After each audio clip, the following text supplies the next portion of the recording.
We are going to be making this shirt collar. Very simple, easy and straightforward. Okay, so here I have the collar stay that I want to use. This is a paper stay, right? This is a paper stay. There are other collar stays which you can also use that will come out perfect, but this is what I have handy. So I've joined my shirt shoulders, front and back. I've joined them together. I've also ironed the plackets where the button is going to be. So I'll measure the neckline starting from one end to the other end, no exception. Okay, so whatever it is that you have after measuring, all you have to do is to divide it into two. Assuming you have 17, you're going to divide it into two. So now my paper stay, which I'm using as the collar stay, I also folded it into two, right? Now from one end, I'm going to mark my um neck measurement divided by 2. That is what I'm going to measure, which is the amount I used to do the folding of the collar stay. So I'll mark that down, right? Now the next thing I'm going to do, I just want to trim this off so that now that we have actual measurements, we can just work with something that our eyes can easily catch up with.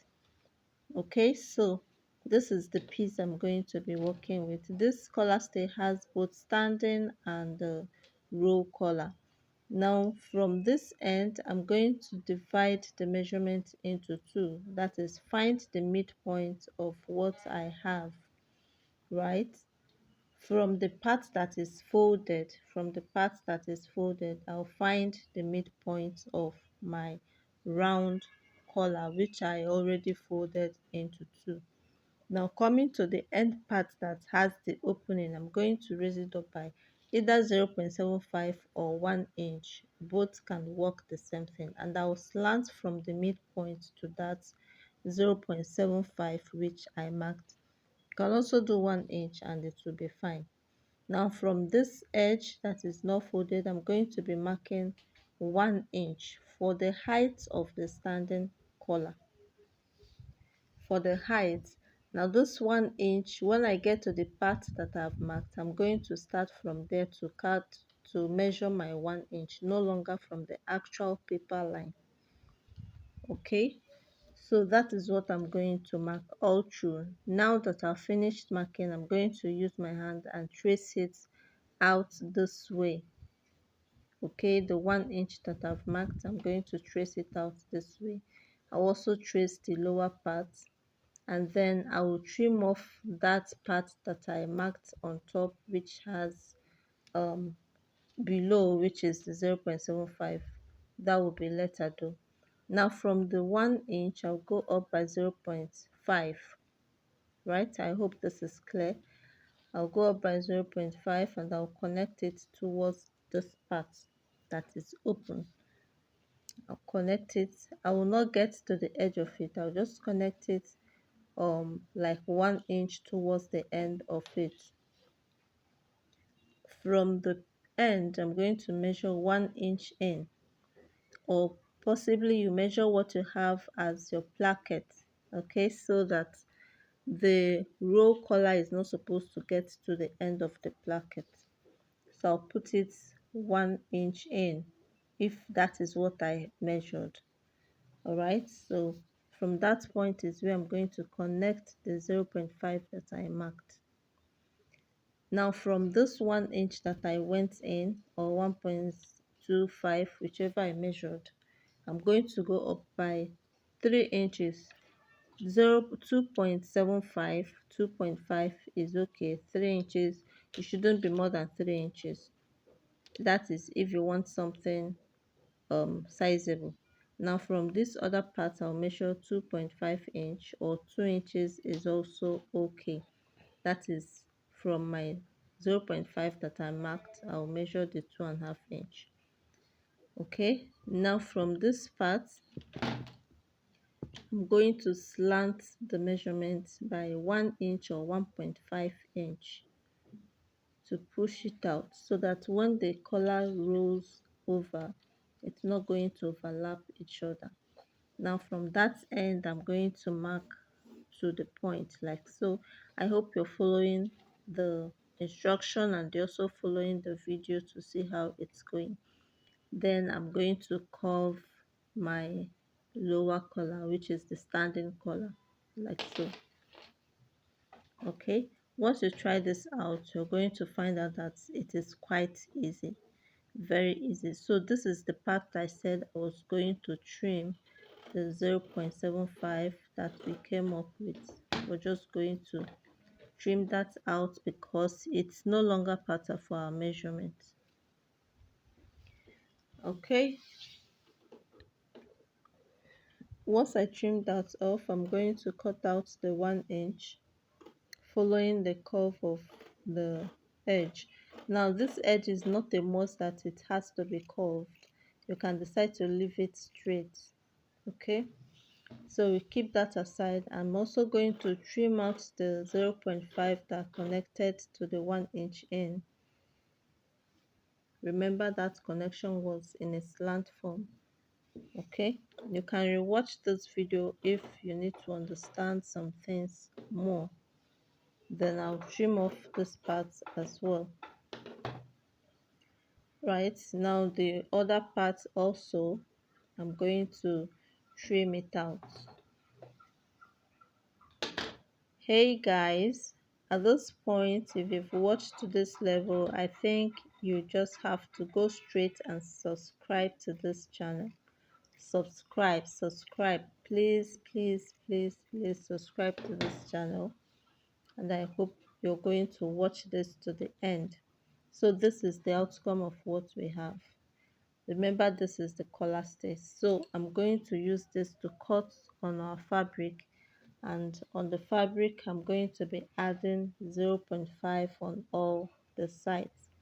Now for this one collar, I'll cut separate, the other parts I'll equally cut separate, but 2 for each of them, meaning that my fabric is going to be on fold. As you can see, I'm trying to raise it up.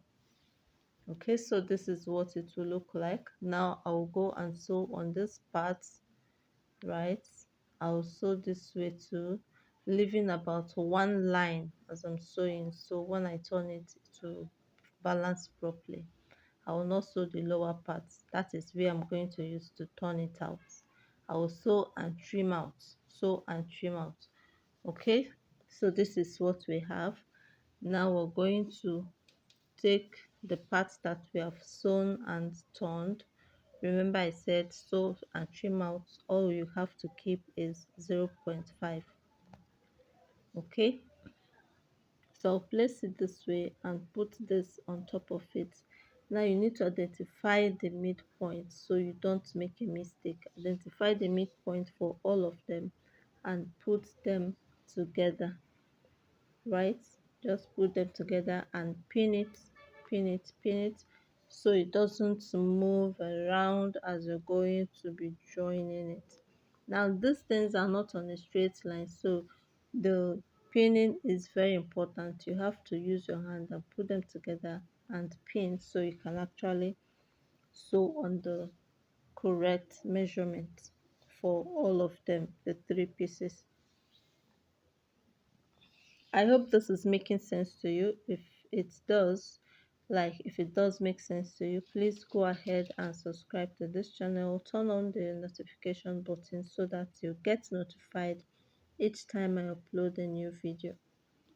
Okay, so once this joining or the holding down is done, once it is done, I'll just go ahead and sew it using the sewing machine.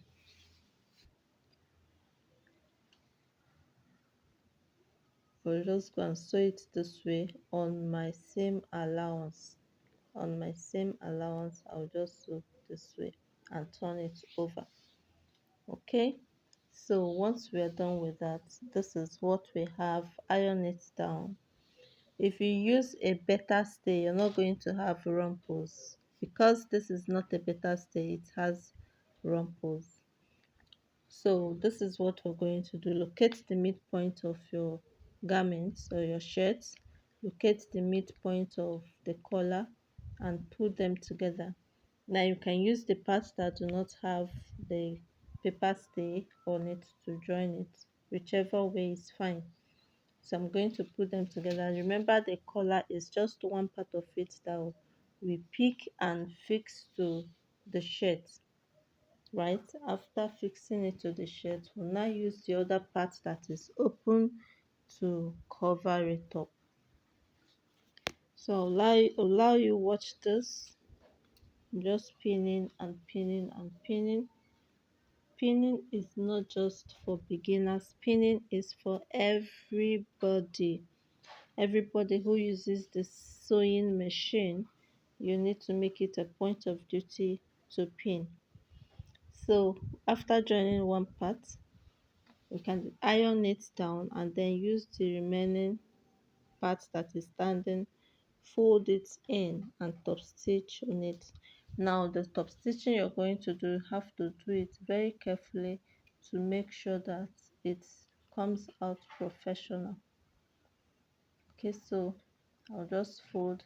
Now the reason for the hemming gum, you can put the hemming gum underneath, iron it down before you can now start sewing or top stitching, right? The hemming gum is going to help it keep in place so that when you're sewing you will not have some excess. So thank you for watching, guys. This is how we come to the end of this. Bye.